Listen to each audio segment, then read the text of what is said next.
to to be completely honest, I don't even know how to review this movie or start this video. So just gonna jump right into the intro. Uh, so yeah, intro time.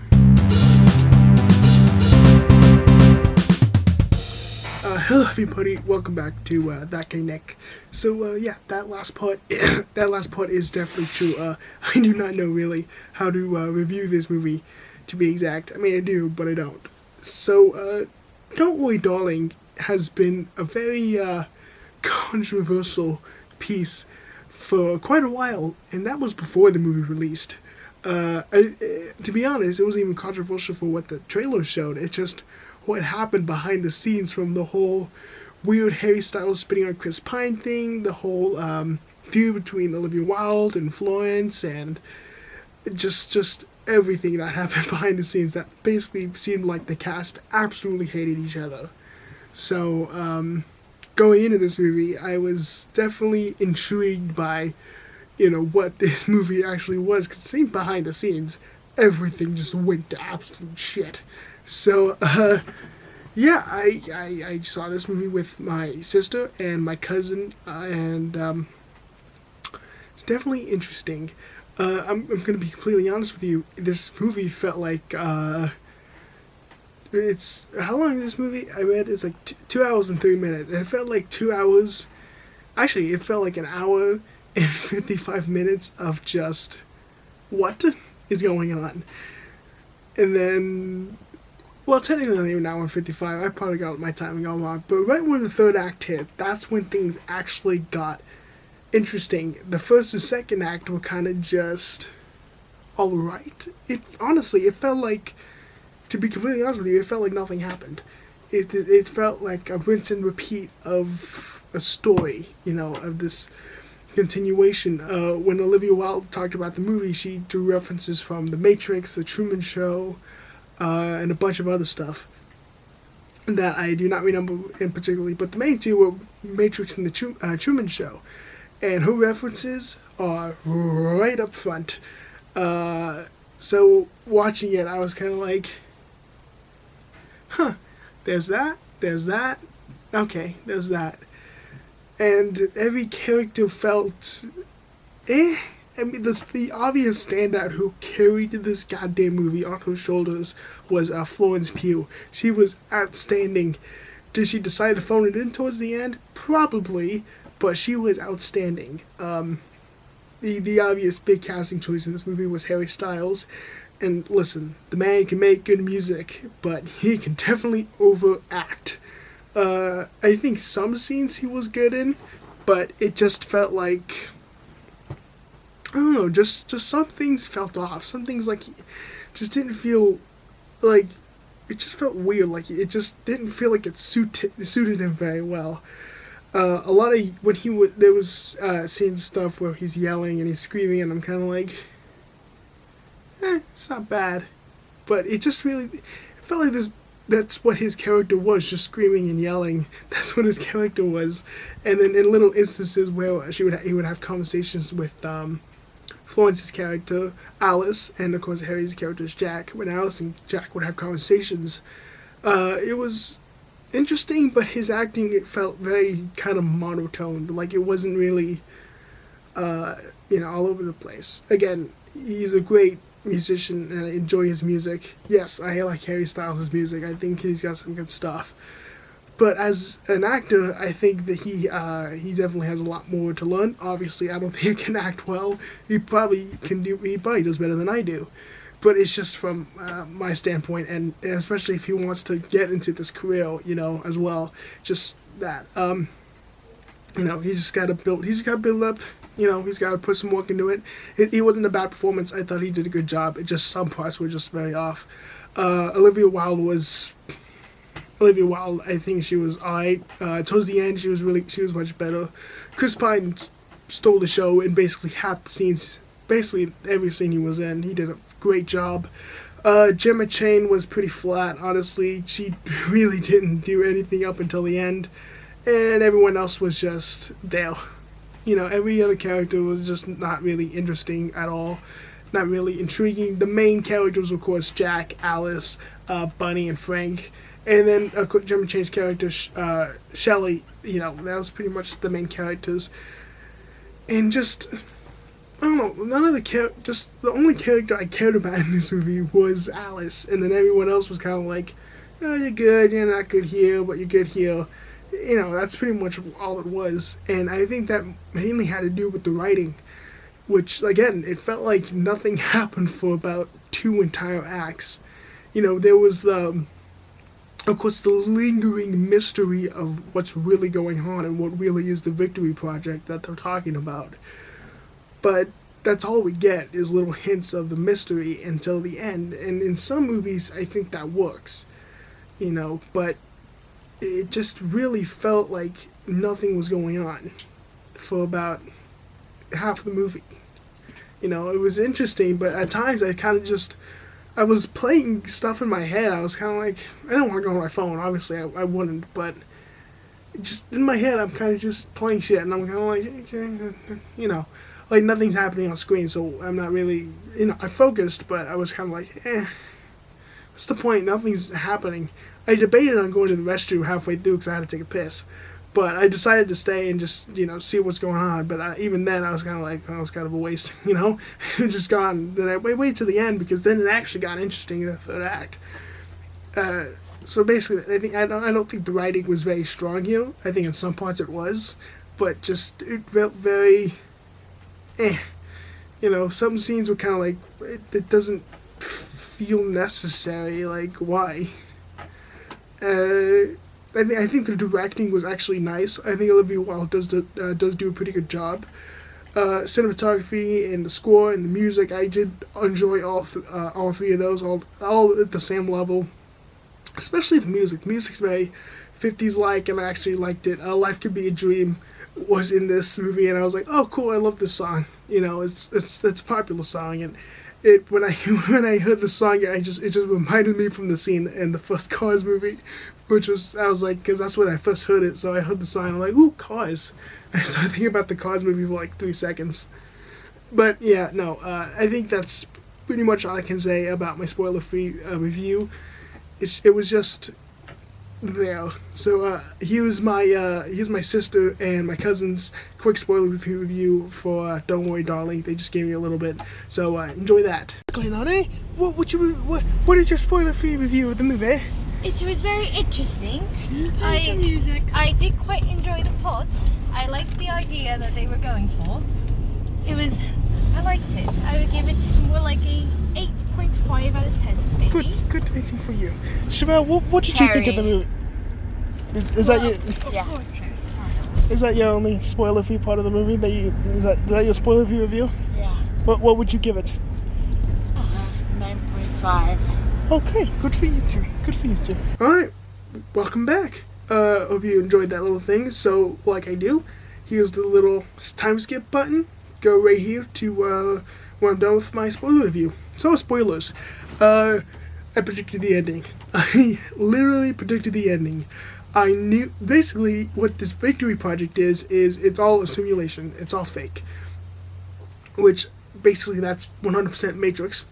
It's literally a fake reality that the men in the world put these wives into, the loved one or the wives into, to live a better life than they do in the real world. And they don't do this with their permission. They do it forcefully. And then when they leave to go to their job, they go through a portal and they come out of the Victory Project. So basically, Jack and Alice were a couple in the real world on hard times, and they were going through a bunch of shit. And Jack, listening to Frank's little podcast or whatever he had, he decided to enroll in this by himself and enroll Alice without her knowledge. So he basically just, he looked rugged as fuck. He had a beard, he had long hair, looked depressed, and he decided to just, take her life and put it into a fake virtual reality world. Like basically in the Matrix. and he had to when he went out, he had to keep her alive, but with IVs and whole 9 yards, and he strapped her, and then he would go into it all over again, and they wore these like weird eye things instead of the whole plug and play thing with the Matrix. They did the whole kind of like eye thing with like a little red scanner that like threw you into this reality. And in the movie, and you see in the trailers, Alice, she does make it to the entrance in the first act in the movie. She does make it there, but then she gets thrown back in by Jack, and she makes everyone thinks that they make her think she's crazy. That's basically what it is. That they make her think she's crazy. But then at the end of the movie, towards the end, Alice finally figures out. She's like, "No, I want out of here. I want to go." She confronts everybody, but they don't listen to her. And then Jack and Frank talk, and apparently they talked off screen, obviously. And basically, the plan is that brainwash Alice again by taking her, brainwashing her, and then throwing her back in, basically forgetting all that happened, But it turns out that didn't work because Jack had to sing one of their favorite songs together, which played at the end of every single trailer. Sorry for that cut though. Again, so the song that played in every single trailer, I don't know the name of it, but he sung the song and it immediately clicked. She remembered everything, that she was a doctor, she was a surgeon, and she had a life and everything, and it finally clicked. And then she freaked out, and then Jack confessed basically, and he's like, "You're better here. We can live this life together." And like you said, that it doesn't matter where we are as long as we're together. But Jack was insane. Every guy in this movie is insane because they forced their wives into this when they didn't want to. It was a forced thing. So then Jack tries to, keep her there, and then Alice kills him. And when you die in there, you die in the real world, which is basically Matrix shit. Die in here, you die in the real world, they're gonna come kill you. And I'm like, okay, that's predictable. So then, right when she's walking out, I think every other girl there realized that, oh yeah, this is all fake. So at the end of the movie, we don't see it, but Alice does get out.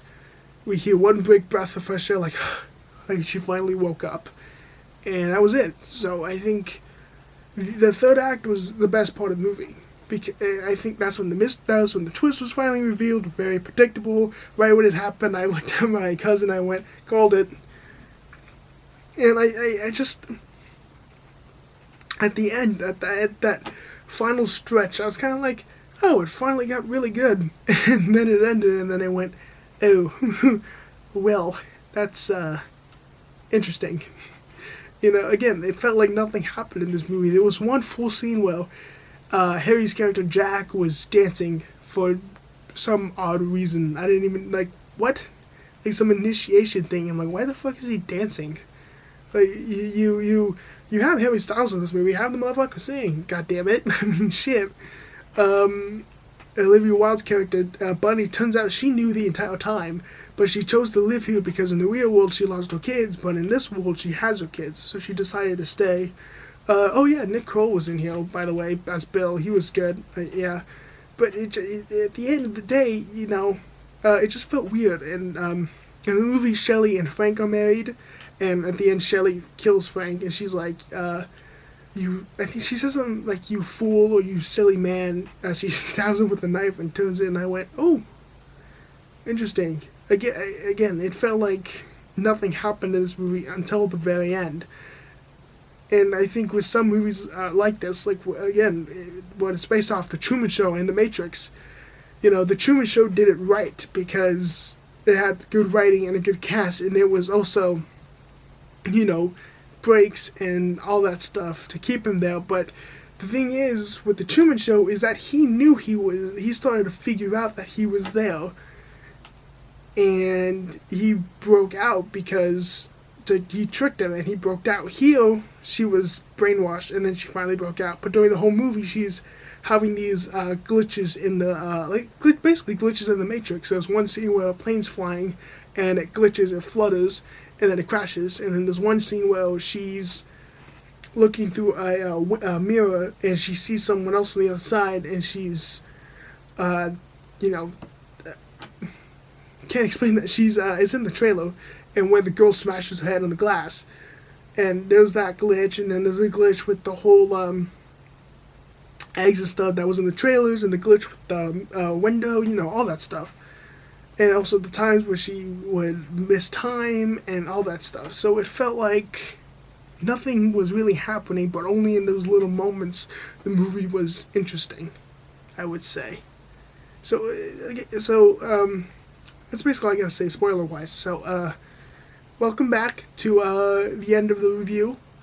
Hope you guys enjoyed if you watched the spoiler part, hope you guys enjoyed that. If you watched the whole video, hope you guys enjoyed that. But overall, I think Don't Worry Darling was one big missed opportunity of nothing. That makes no sense. It was a missed opportunity. It was one big... I can't say it was all nothing, because the third act actually was good. But everything else just felt like, it intrigued me a bit. There was something there, and then then it was kind of like nothing. And then that's all this really is to me. So it was good. Florence carried, but it was fine in the end. So to be honest, I do have to give this movie a 6 out of 10.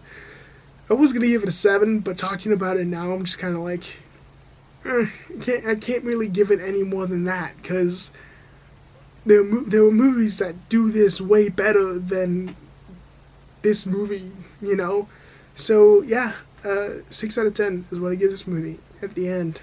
I went in with medium expectations, and then it didn't go anywhere above that. It just stayed right there the whole time.